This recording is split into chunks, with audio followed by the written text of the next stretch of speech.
chill. Hello and welcome to another episode of Displaying Model Behaviour, the Earth's mightiest action figure video podcast. So let's start this show and ride it like a beta. Sorry, I was just watching Book of Boba Fett, so I had to do the voice. I mean, I didn't have to, no one asked me to, but that's just me. If there was a model behavior meme, it would be one of those things that says, no one, absolutely no one, not a single person on the planet, Dave doing impressions. I just can't help myself. So anyway, speaking of Book of Boba Fett, we had a whole bunch of Star Wars announcements from the Hasbro Star Wars team live stream. So I'm going to run you through them. First up, the biggest one is the Vintage Collection Jabba's Palace Play-set, Book of Boba Fett style. And it looks cool, it looks awesome. It also has an awesome price tag of $229. That's a little steep. Heck, that's effing vertical. But if you are a hardcore vintage collection collector, then I can see why you would want it. I love the little nuances, the details. A lot of work has gone into this. So I get it. I get it. I won't get it, but I understand. And the fact that it comes with a fat Bib Fortuna, that's kind of cute as well. But I love all the little pieces like the Rancor, things on the throne, and the more you look at the pictures, the more you see what's going on there, and I do love that amount of detail. Really, really cool. Now, if you want to get hold of it, it's going to be a Hasbro Pulse exclusive, and it is going up for pre-order on the 10th of February. You can see the cogs turning there. Unfortunately, it's only going to be available in the US, Canada, and the UK. Yay! So if you're outside of those territories, then you're gonna have to probably start paying extra money for resellers and other places that might be buying in a bunch and then redistributing. So that's kind of tough. But hey, you've got plenty of time to save up because it's not going to be hitting store shelves or digital store shelves until August of 2023. So you've got a year and a half to save up the credits. Now let's go into the figures. So first of all, we've got the Black Series Archive, and there's a fair little selection here. So first of all, we've got a New Hope C3po. Now, I know this is tough because I don't know enough about the Vintage series and the Black series to know what's come out already, what's a repaint, what's a re-release.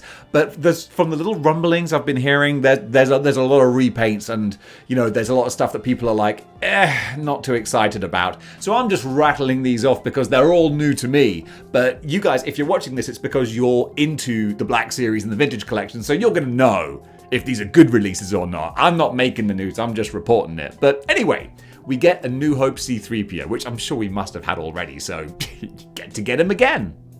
Next up, we've got Return of the Jedi Lando Calrissian, and he's in his skiff guard disguise, and that's kind of cool. I like that you can get him in this alternate disguise.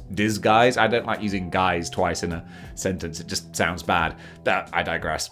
Still, he looks kind of fun, and if you invested in the Jabba's Palace skiff HasLab from a few years ago, he's a perfect addition to that as well. And I'm a big Lando fan, so I'm going to mark out for any Lando action figures. You know for a fact the whole reason that Chewie has a moustache in later Star Wars.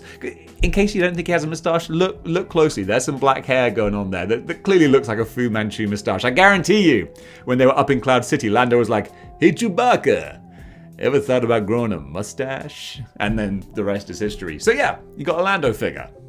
Then there's Empire Strikes Back Dengar, another one of those classic Star Wars characters who appeared for 2 seconds in a film and then got an entire mythology built around him, and I really dig that. And the Dengar figure, that looks kind of fun. I mean, the character design it's got a lot going on. It's a very busy, interesting sort of design. So that's really cool. So you can pick up Dengar and add him to your fleet, I guess, your group of bounty hunters. What's the collective term for bounty hunters? A wager? A wager of bounty hunters. That's more like a wager of gamblers. I don't know. I'll workshop that. And then we've got Big Papa Palpatine, and he looks kind of fun. You can take the hood of the robe back, and you've got his head there with the thin wispy hair and the wrinkly walnut forehead. Emperor Palpatine's kind of essential. Again, I'm sure we must have had a bajillion Palpatines by now, so you get to get another Palpatine. So I think this might be why a lot of folks aren't too drastically impressed with these announcements, but still, the figure itself looks kind of nice. Then in the Star Wars Gaming Greats line, they've got the Jedi Fallen Order Brother Knight Archer figure. I've only played a little bit of Fallen Order, so I never got to this guy, I don't think. But if you like collecting the game figures, then you can get hold of him. He's going to be a GameStop exclusive though, so happy toy hunting. But still, may the Force be with you and all that stuff, and yeah, I hope you beat the scalpers. Then for the vintage collection, we have a 501st Clone Trooper, and I don't know how many Clone Troopers they got out already. Surely you must have thousands of Clone Troopers, but I guess this one has different paint decals, looks slightly more unique in some respects and fashions, and you can fit him right in with all your other generic Clone Troopers. I'm sorry, I'm a clone hater, that's just me. Then for the vintage collection, we had some announcements of what's going to be coming. So no images yet, but they have an episode 2 Anakin Skywalker and also a Mandalorian commander. And that looks kind of cool. The red design on the Mandalore gear, that looks pretty badass. So if you're a vintage collection type person, then surely there must be other episode 2 Anakins, but hopefully they differentiate this guy somehow. And then just the more the merrier when it comes to Mandalorians, because they just look awesome. Now continuing with the pipeline reveals, we've got some more Black Series ones. So first up, there's Han Solo from The Force Awakens. And honestly, anything new trilogy related, I'm I really don't want to get too invested in any of this because I feel like there's still something that makes me think, are they going to do away with this timeline? I really hope so because it's such a timeline. That's the worst possible future. They should do a Star Wars Christmas Carol where, Obi-Wan's Force ghost goes to visit Luke and it shows him the ghost of Christmas future where, we basically get episode 7 if he doesn't realize that following the Jedi code exactly is a dumb idea. That's what I didn't understand is Luke's no, I'm going to do exactly like all the previous Jedi did. Because that worked out so well for them. No, Luke, you gotta mix things up now. You gotta realize that following the Jedi Code as strictly as you do is only gonna result in bad things happening. Because only Siths believe in absolutes, and Jedi as well, it would seem. Come on, Luke, you gotta break away from that. But anyway, yeah, we're getting an episode 7 Han Solo. That was a rant. Then also we're getting a New Hope Chewbacca. And again, this feels like you must have a New Hope Chewbacca already. Well, you're getting another one.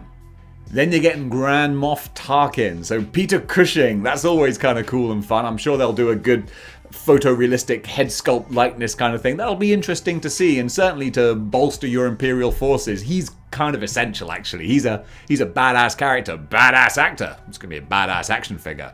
And finally, they announced Princess Leia in her Return of the Jedi Jabba's Palace disguise. I'm not going to try and pronounce the name of the character she's disguised as. I remember reading in Shadows of the Empire, how she got that disguise. I can't remember what the details were, but that was kind of fun to get that little bit of a backstory. I'd love to see a Shadows of the Empire TV series. Could you imagine? That would be so badass. You could do it with CGI, so you can have all the old characters.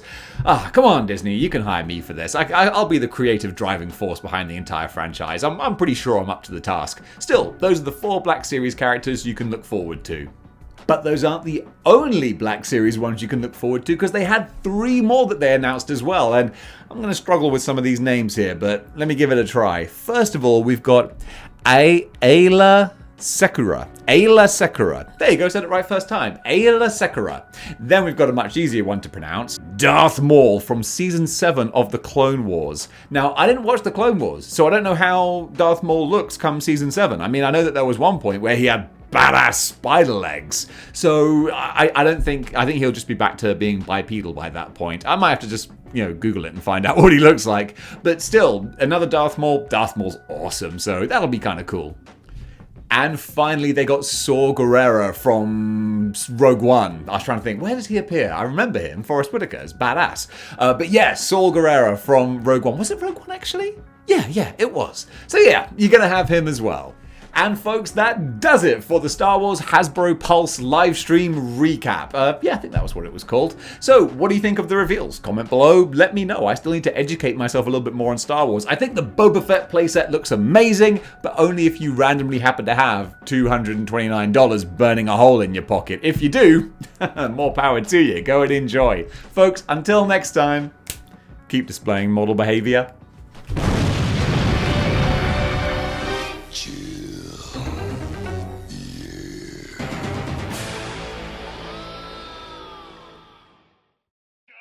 forgot the wheel.